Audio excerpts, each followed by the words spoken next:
Using Excel references with Workbook. So the first thing we will do is to insert an aggregate value function. Here in the first worksheet, you make sure that A1 is selected.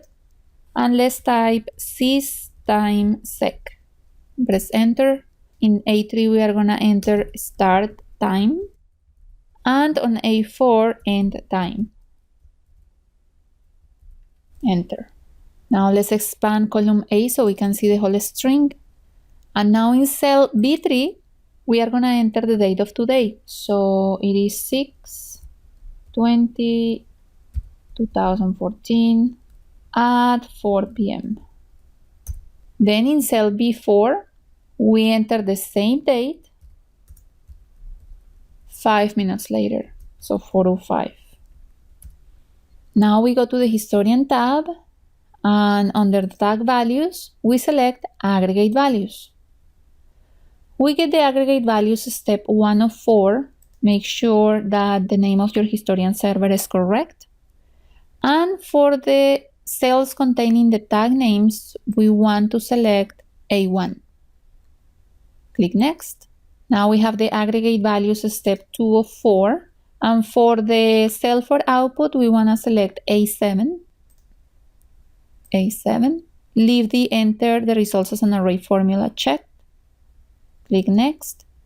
In the Aggregate Values step 3 of 4, we want to change the calculations type. So let's click on Calculations tab, and on the drop-down list, select Average. We leave the other values as default. We click Next. In the step 4 of 4, we are going to select the absolute time option. And since we are going to use the start and end times that we just defined, we are going to select here the first row and select those cells as references. So start time and end time. So it's going to be for the start time B3 and for the end time B4. Click Finish. And here we go. We have the average for our sys time sec. Okay, now we are going to start working with name ranges. We are going to change the page. Let's go to the worksheet 2. Go to Tag Selection, click on the Tag Selection tool, and here we are going to look for the batch number, prod level. So with the Control key, I'm going to select now prod level.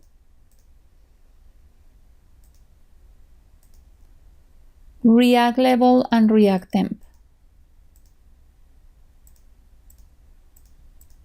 Confirm that the cell range to insert the tags is A1 and click OK. And here we go. Now we are going to select all 4 cells here, and in the name box, we are going to enter analog tags. Press enter.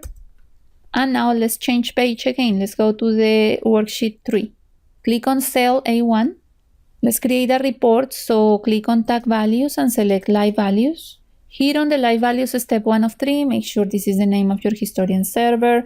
And for the cells containing the tag name, we are going to type Analog Tags. Click Next. Here on the Live Values step 2 of 3, make sure that the cell for output is A1 and that the Enter the Results as an Array formula is checked. Click Next.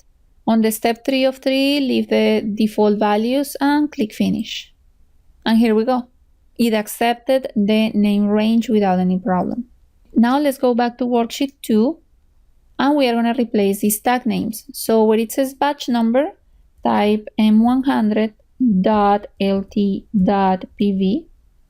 For instead of prod level, type inlet 1_001.pv. Instead of React level, let's type outlet _001.pv. And instead of React temp, we are going to type m100.tt.pv. And now we go back to the spreadsheet 3, and here we go. Our report got updated with our changes. Now we save the report under the training folder as configure named ranges. Save it and close it.